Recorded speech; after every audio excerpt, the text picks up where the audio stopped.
Ahoy, listeners! The Golden Maiden is ready to set sail again, and Tavish One-Eye McTavish is already plotting his next bold move.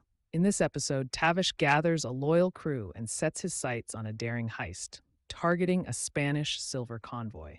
But this time, there's more than treasure at stake as Tavish faces off against Gideon Flint, a relentless pirate hunter determined to bring him down.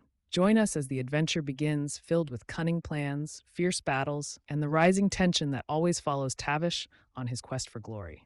Stay tuned as we embark on the Golden Maiden's first voyage. A week had passed since the Golden Maiden fell into Tavish One-Eye McTavish's hands. The once Spanish galleon now bore the scars of battle, its hull patched up and sails mended under Tavish's watchful eye. Docked at Nassau, the ship's transformation was a sight to behold.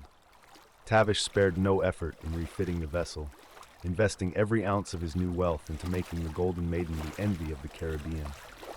Under the shade of a makeshift canopy on the docks, Tavish held council with his newly assembled officers. Among them was Dougal the Hammer, a burly Scotsman and master gunner with a grim face, who'd served with him on the Sea Serpent. Then there was Sable, a sharp-eyed navigator whose knowledge of the Caribbean's hidden shoals and currents bordered on the supernatural. And finally, Eliza Black-Eyed Barnes, a fierce woman with a knack for handling both the ship's logistics and the rowdiest crew members. "We've got the ship," Tavish said, eyeing the harbor as he spoke. "But a ship without a crew is no more than driftwood. We need men loyal enough to follow us into the depths of hell and back." Dougal grunted, scratching his grizzled beard. "Aye, Captain, but the men here are restless. Rumors of Spanish gold travel faster than a hurricane wind. They'll want to share in whatever we aim to plunder." "Then we promise them exactly that," Tavish replied with a sly grin. "The Golden Maiden will be the terror of these waters, but first, we need a target worth their blood and sweat." Sable produced a crumpled map from his coat, spreading it out on the table.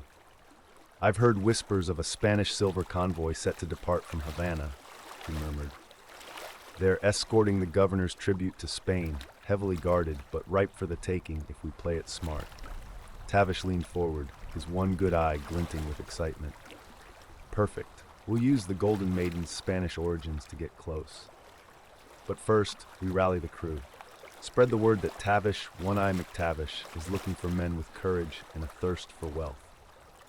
With the plan set, Tavish and his officers moved through the taverns and alleys of Nassau, recruiting sailors, ruffians, and the occasional mercenary. By the end of the week, they had gathered a crew of 80 souls, each eager for the promise of plunder. The day finally came to set sail. The docks were bustling with activity as barrels of gunpowder, provisions, and rum were loaded onto the Golden Maiden. Tavish walked the deck, inspecting every inch of his ship. With a final nod to Dougal at the helm, he gave the order. "Hoist the anchor! Set the sails!" he bellowed, his voice cutting through the salty air. The crew sprang into action, hauling ropes and adjusting the sails to catch the wind. The ship lurched forward, cutting through the turquoise waters as it left Nassau behind. Tavish stood at the prow, feeling the spray of the sea against his face, the thrill of freedom coursing through his veins. This was his moment, the beginning of his reign over the Caribbean. For days, the Golden Maiden sailed south, navigating through a maze of islands and treacherous reefs. Sable guided them expertly, avoiding the known patrol routes of British and Spanish warships. The crew, a mix of seasoned pirates and fresh recruits, quickly fell into a rhythm under Tavish's strict but fair command. At night, around the ship's lanterns, the crew exchanged tales of past exploits. Tavish often joined them, listening more than speaking, learning the strengths and weaknesses of his men. It was in these quiet hours that he earned their loyalty, not through fear, but by showing them that he was as much a part of the crew as any of them. On the 6th day, the wind died down, leaving the Golden Maiden adrift in a sea of glass. The crew grew restless as the hours turned into days, the ship's sails hanging limp against the masts. The heat was oppressive, and tempers flared as supplies dwindled.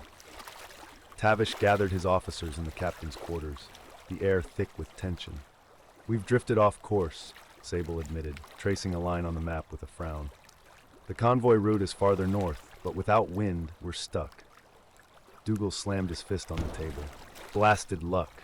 We'll miss the convoy at this rate. Tavish stared at the map in silence, calculating their options. Patience, he said finally. This calm won't last forever. We'll ride the next wind straight into their path. Outside, Eliza worked to maintain order, rationing water and keeping the crew busy with repairs and drills. The men grumbled, but they obeyed, knowing that discipline could mean the difference between life and death at sea. 3 days later, the horizon darkened with storm clouds, and the wind returned in a gust that sent the Golden Maiden surging forward. Tavish gripped the helm, guiding the ship through the rising waves as lightning cracked across the sky. "Ready the guns," he ordered, his voice barely audible over the howling wind. "We make for the convoy at dawn." The storm passed during the night, leaving the sea choppy and the sky clear by morning. Tavish climbed to the crow's nest, scanning the horizon through his spyglass. His heart leaped when he spotted sails, 3 ships in a tight formation, flying the Spanish colors. "Convoy sighted," he roared, sliding down the mast to the deck. "Man the stations, prepare for battle." The crew moved like a well-oiled machine, loading cannons and readying weapons. Tavish ordered the Spanish flag hoisted to give the appearance of an escort vessel, a ruse that would get them close enough for an ambush. The Golden Maiden closed in on the convoy, the Spanish ships oblivious to the predator in their midst. Tavish waited, his eyes locked on the largest vessel, the treasure ship, its hull heavy with silver. "Steady," he muttered as they drew nearer. "Hold until we're within firing range." Then, with a sudden, explosive movement, he gave the signal. "Now, raise the colors and fire." The Spanish flag was torn down, replaced by the black flag of Tavish McTavish, a skull and crossed cutlasses. The cannons roared to life, belching fire and smoke as they blasted into the side of the treasure ship. Chaos erupted as the Spanish ships scrambled to defend themselves, but the Golden Maiden was already upon them, grappling hooks latching onto the treasure ship's deck. "Boarding party with me!" Tavish shouted, leaping onto the enemy vessel with cutlass drawn. His crew followed, clashing with the Spanish soldiers in a whirlwind of steel and gunfire. The deck of the treasure ship became a battlefield, swords ringing out as pirates and soldiers fought for dominance. Tavish moved like a storm, his cutlass cutting down any who dared stand in his way. Amidst the chaos, he spotted the Spanish captain, rallying his men near the mainmast. With a roar, Tavish charged, their swords meeting in a deadly dance. The Spanish captain was skilled, parrying and striking with precision, but Tavish fought with the fury of a man possessed. A quick feint and a brutal slash later, the captain stumbled, a deep gash across his chest. "Yield!" Tavish growled, pressing the tip of his cutlass to the man's throat. The captain, gasping for breath, dropped his weapon. "We surrender." Tavish nodded, gesturing for his men to secure the prisoners. "The ship is ours," he bellowed, raising his blade high. "Load the silver onto the Golden Maiden." The crew cheered, their victory echoing across the sea.